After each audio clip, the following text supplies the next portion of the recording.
进入我们真正大家都感兴趣的事情，是我们的职场。我们需要很多优秀的人来，特别是在他们的职场里面获得了很大的成就，由他们能够来给我分享一些他们的经验。那么今天首先第一位是 Vicky 女士，然后她是从Equifax 的这个副总裁，那么而且也是我们看得见是一个相对年轻的一个这个副总裁，而且也是一个女士，所以说我们肯定是希望能够从她这个在下个40分钟里面的时间里面应该能学到很多的东西。我们来欢迎她。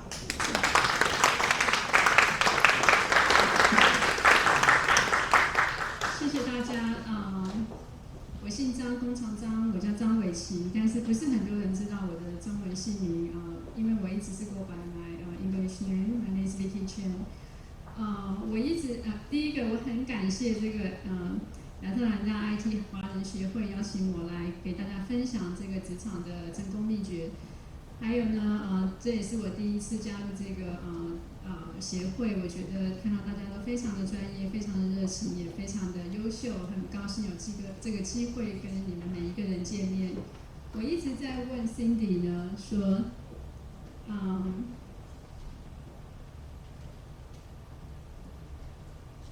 我一直在问 Cindy 说，我这个演讲到底是要用中文讲呢，还是英文讲？然后他一直给我的答案就是都可以。那我来问在座，因为我从来没有用中文演讲过，我来问在座的每一位听众，你们愿意我用中文讲请举手。大概3-5人。请愿意我用英文讲的请举手。好像比较多人。好，那我用英文来讲我今天的这个 topic。Today, my topic is going to talk about leadership in action, how to excel in the big data era. A little bit background of myself. My name is Vicky Chen. I was born in Taipei, Taiwan. All of my grandparents was from China, 3 of them from Sichuan, 1 of them from Anhui. So I recognize myself as a Chinese, but I have been marked as foreigner everywhere I go. When I was born in Taiwan, people called me 外省人. Okay, when I was in China, people called me 台胞.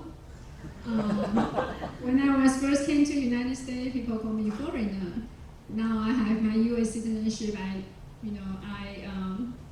I personally think my public identity is American/Chinese. So that was my background. I studied in National Taiwan University. I majored in political science. If you ask me why I especially interested in political science, the only reason is my score is just barely to go there. That was how the exam system back then in Taiwan. I came to United States in, I would say, around year 2000 because my husband was majoring in ISY in Georgia Tech. So I have no options but came to Georgia. I have no option but going to Georgia Tech to save our living expenses. I graduated in year 2003, but I was already working in the industry back in year 2001. So my first job is statistical analyst for a one-person company. He was a contractor of Bell South. So I learned a lot because he is going to all sorts of meetings and sign the contract with Bell South. I was the only employee. I need to fulfill all the job duty around building analytical models, building analysis, setting up profile and report. So I was working 40 hours a week, and then while I was in Georgia Tech, I have 5 courses each semester. That means the time I work on weekends. Back then we don't have laptops, so I have to physically go into the office. I was working on the weekend at night time, barely to use my hourly pay rate to pay for my second year's tuition. So graduated in 2003. That was right after 911. So before 911, in average, if you graduated from the MBA program in Georgia Tech, everybody has in average 2 jobs on hand, including international students. After 911, at the graduation ceremony, only 50% of the students have a job, including Americans. That's the differences of the impact of 911 to the international student. So I was the lucky one. I have an offer from my employer, so I continue to work for him. He grew the business from 2 people, which is he and me, to 15 people, and sold the company to Aspen Marketing Services. Now it's Epsilon. So I got, so in terms of the industry, I learned from communication all the way in marketing. And then I stayed in marketing services for 6 years. I joined Equifax back in 2007, so that's right after right before economic meltdown. So when I joined Equifax, our stock price was $40. A month after I joined Equifax, it got plummeted to $18. And after that, it all straight line up to $140, around $145 by now. So as you can see my background, I don't change jobs very often. You know, many of you know change jobs is the quick path to get to success. However, I was not from that traditional path. I like stability, so my focus in every of my career job is how I can get to my next level. You know, changing jobs may be an option, but I tend to overcome my difficulties in where I fell down. So I got promoted 4 times in the past 12 years when I worked for Equifax. So when I joined Equifax, I was a statistical modelist building models. And then very soon I have a chance to be a manager, starting from 2 people, quickly grow the team into 25, maybe plus, and then expand my team from 1 to 4. Last year, due to the reorganization, I took my current role, which is USIS data analytics, concentrate in auto and mortgage. That's the majority of our revenues coming from. So I love to share my story, share my success path, and then especially I want to share different way of thinking and different way, the tools and skill set that you can use and leverage to design your own career path. So leadership, I want to ask each one of you, by the way, before we get into the topic, I had a video,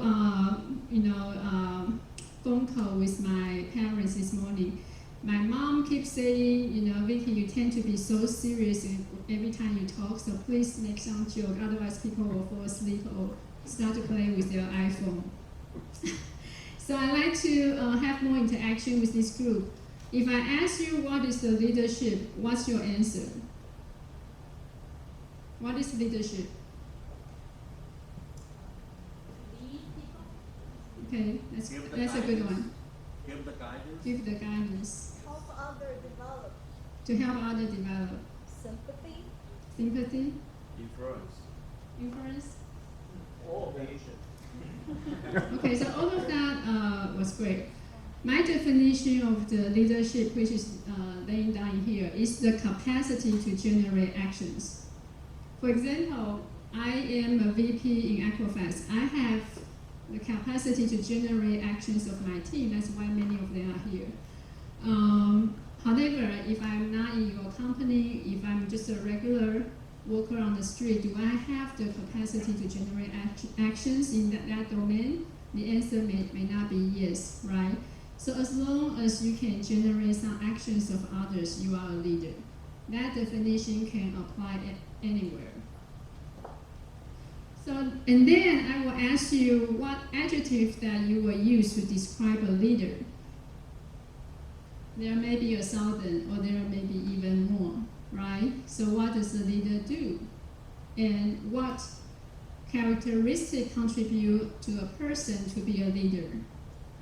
If I ask, each one of you, you will tell me in your mind, what is my ideal leadership, or what kind of characteristic contribute to a really, really strong leaders. So you can keep, adding here. This is just some examples. Now, I don't know if I can go online, but I want to share with you, what motivates me. Everybody just watch drama or movies, all day long, but back in year 2003, when I first graduated from Georgia Tech, I don't have any specific goals because of 911, because of all the H-1B constraint, all that.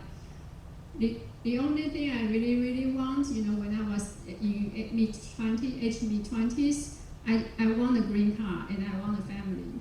It happened to be back then I already got married, so I have a family. I don't need to worry about finding a good guy. And then another thing I want is that I really want a green card, and that's it. So the channel for me to get a green card, marriage is out, because I already married a guy who is not U.S. citizen. It's through employment. So the next thing I want is that I just want to get a job. That's good enough for me.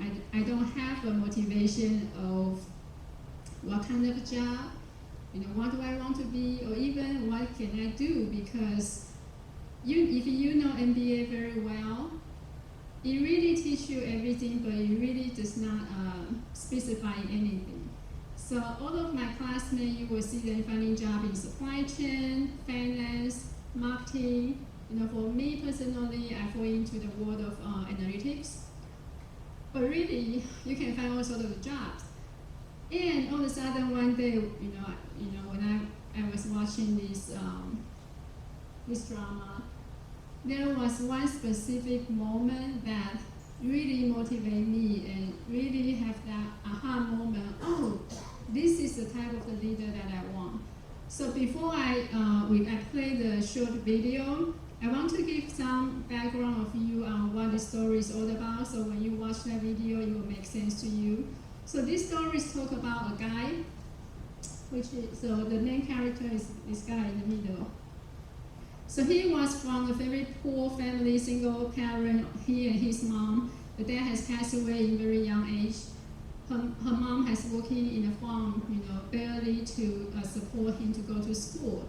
He was really good in terms of his studies. So based on his intelligence, he made into the best medical school in Japan, as well as he get to go to the best hospital in Japan. And then back then, the hospital system are controlled by a very small group of people. They also have their own association. And then he followed by his professor, and his professor is getting to the retirement age. So that is the perfect chance for him to take over the professor's role. However, he has all the competency, he has all the reputation, all the skill set he needs. The professor does not like him, so the chances for him to get that role is almost zero. Then he decided to marry a girl whose father is in a private clinic, and he owns his own business, and his father is really rich. So he decided to marry into that family to carry his wife's family name, and then so that he can gain economic support from the family to do a lot of things. Later on, this story also related to my remaining topic, but this moment I want to share with you is he used all sort of skill set, you would say power skill set, to get to where he wants to be, even though his professional does not like him. Eventually he got that role. And this is the first day he showing up in the hospital, looking at the patients with his new identity and new title as a professor. So let's play this video. 对，play， 谢谢。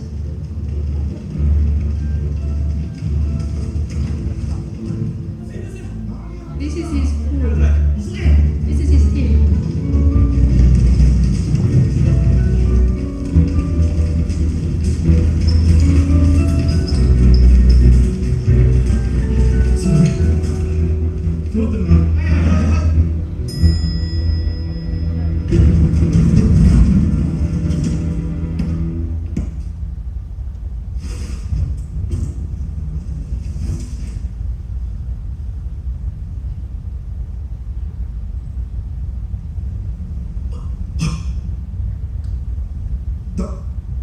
重方財政講座教授総会議よろしくお願いします。よろしくお願いしま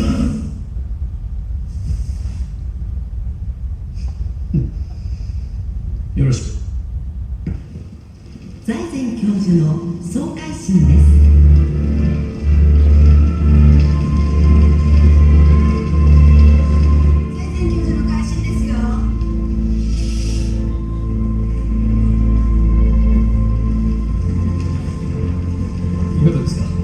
相談関係席の術後3日目で T チューブトレナー中です。問題ない。抗生物質はこれだ。教授先生、ここがまだ。よかったですね。順調ですよ。お大事に。到这里就可以了，谢谢。西部の食道切除、術後の10日目です。リークの後、食事を開始しました。順調ですよ。Okay, so the moment that motivated me the most is when he is leading his team walking on the hallway. Because if you are interested, you can watch this video, but you don't know how much work and how hard it is to get to that position. And I was thinking back then, that was when I was like mid-20. You know, a lot of kids still stay in parents' basement at age 20, you know, mid-20. But I was already started thinking, what does it take to be a leader, even in that small setting, small domain? You know, he is only a leader in the hospital. If outside of the hospital, he won't have all the, you know, gloria or all the powers that he have. I was thinking, maybe I want to be someone that I have my own staff, I have my own team, and then I can be someone like him and making contribution. Later on, I was still going back to this story, but this is how, you know, at least at very early of the career life, you know, something has started to, you know, fall in my mind. I want to maybe be a leader just like him.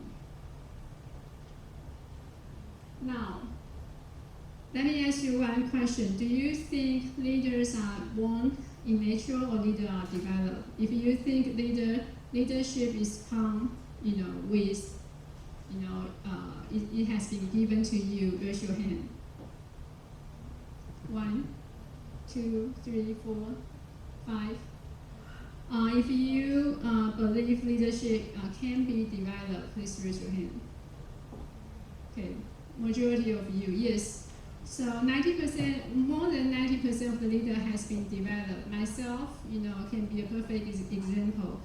My original personality has been very introvert, very shy. When I first came in Equifax, I hide in my cubicle. So back then, the cubicle are this high, right? I hide in cubicle, doing all my thing, don't even bother to talk to me. I will do a good job, you know, in the things assigned to me, but other than that, I do not care to socialize with each one of you, or I do not care to even worry about what you're thinking. You know, I just be the one, you know, and I feel like I'm smart, you know, I know what I'm doing. So that's the type of personality that I have. And over the years, I have been developed into the current me. And I have several mentors as well as strategic sponsors to help me to lead my career path. And if you believe leader can be developed, then the next question is how, you know, and you know, how can I be developed, and what can I do to be certain leaders that I want to be?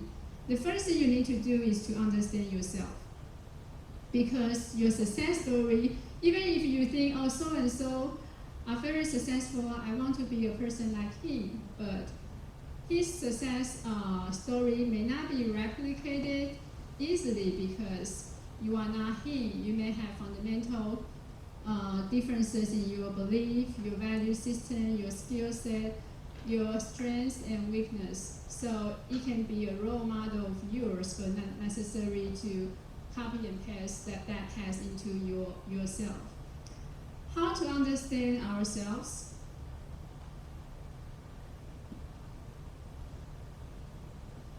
The first thing is you need to understand your value. How our value has been developed. I used to do this exercise with my team, and many of the women's leadership program, the members that I work on. the way to understand your value, you have to know our value has been accumulated by different circles. You know, your individual, your family, your community, your education, institution, your belief, your society, and your spirit, all the way to forming up your value system. For many people like us, you know, I ask each of the member or my team member to tell me what do you value, or they will tell their story, and then people will give assessment on their value system. Very common things that we can hear is that I value the family, I value education, I value hard work. You know, these are the things my parents, you know, has been teaching me even verbally, or I watch them to do things. You know, for example, someone's mother working have their own, because they are the first generation of the immigrants, so they work in the dry cleaning shop 14 hours per day. That barely can support him go to college, and so hard work is his core value. And then the next thing I will ask them is, how does the value you have now serve yourself and serve your career path? Your core value system has already bring you all the way from China to United States, to bring you all the way from where you started to the current you. The next question is that, can you, you know, I ask each one of you, if you are interested in the material that I have, please do not take pictures until I finish my presentation. I will be more than happy to share with you the material afterwards. The value has been served you to where you are now. And now, for example, Vicky's goal is to be executive level managers in the next 5 years. And can my current value serve me to get to my goal? You know, do you think Vicky is keep working hard, keep working 14 hours per day, I can be a SVP or the president or CEO in the next 5 years? The answer is no, right? Then what does it take for each one of us get to our next level? You need to constantly adjust your value. I was doing that in the past maybe 10 years subconsciously, but I did not know that's the right way to go. I just happened to do it, and I get to the current me. For example, when I joined the company, I was a modeler. To be specific, so back then our levels, statistician 1, 2, 3, 4, 5. So I was hired as statistician level number 3, which is somehow senior modeler. So then, you know, by default, my next goal is to be statistician 4, right? So back in that time, I would look around my colleague and then, oh, this person is statistician number 4, you know. What type of the job they do is different from me, and what type of the value they are providing to the company is different from what I am providing to the company. And then, you know, what are their strengths, you know, stuff like that. So I will list out my role model. If I can perform my job as good as he or she, then that's the day I can be promoted to statistician 4 and senior director, VP, so on and so forth. And then as high as you go, there may not be one person has everything you want.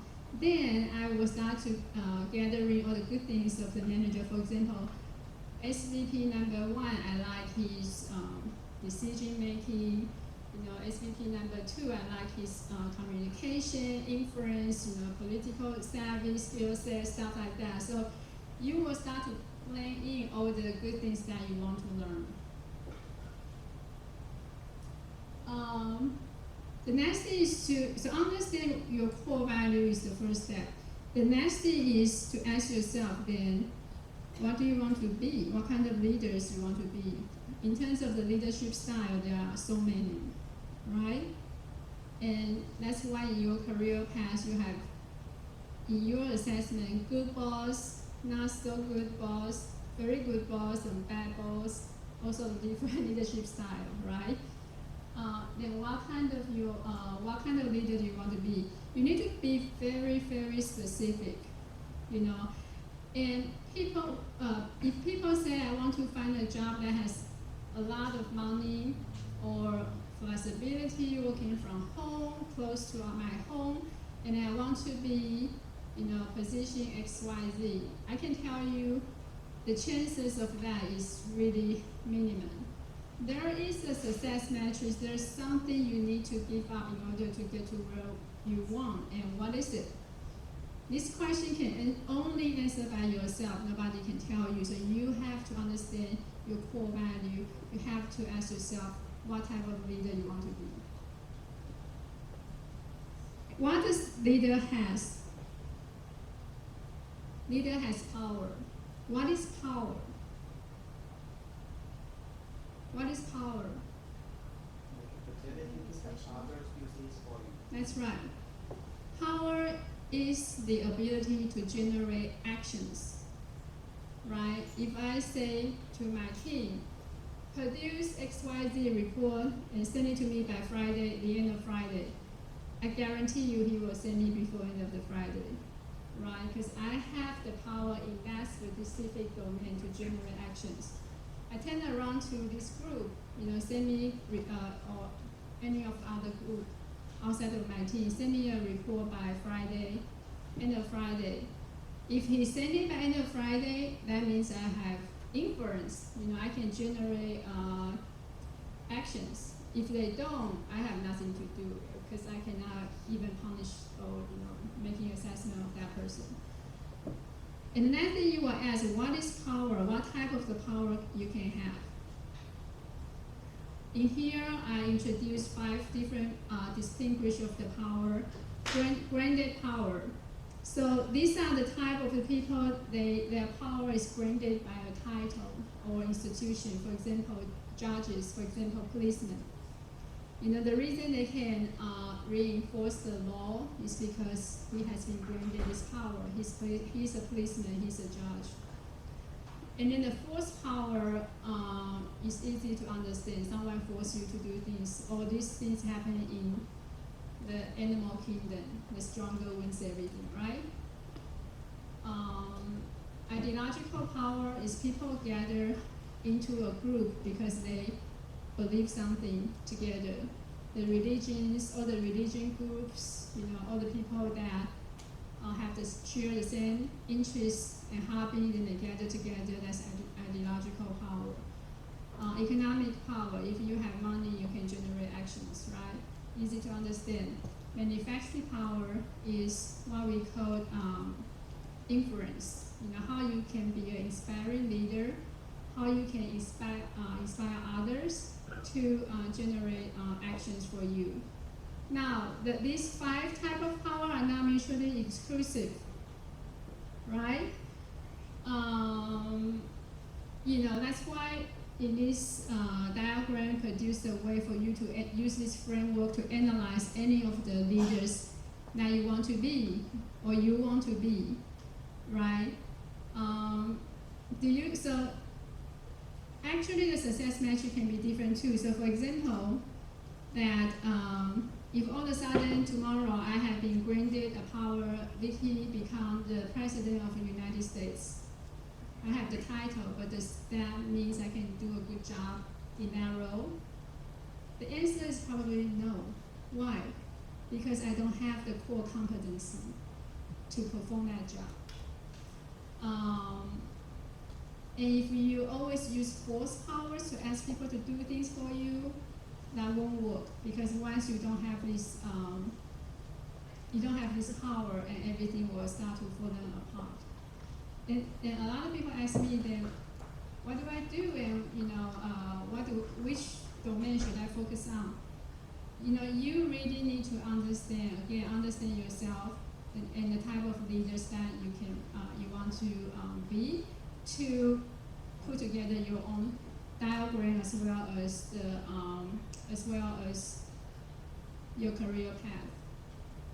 Another thing you need to evaluate is that we are a human being. The only thing that is fair to each one of us is that we all have 24 hours per day. Even if you only sleep 3 hours per day, you still have limited time. And we have so many things that we can focus in our life. For example, health. For example, family, career, education, financial situation, your dignity, the world, the sociability, hobbies, interests, all that. There's a lot of things that can take our time. Then, if the current year you want to spend 100% of your energy and time at the domain of the career and work, which is here, that means you may not have a lot of time to spend on other things of your life.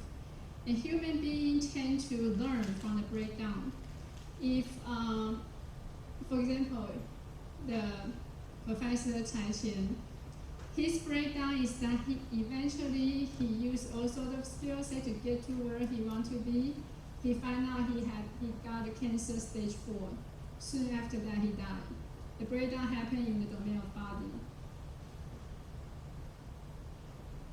And then if you spend 100% of your energy at the domain of the career, you get to where you want to be.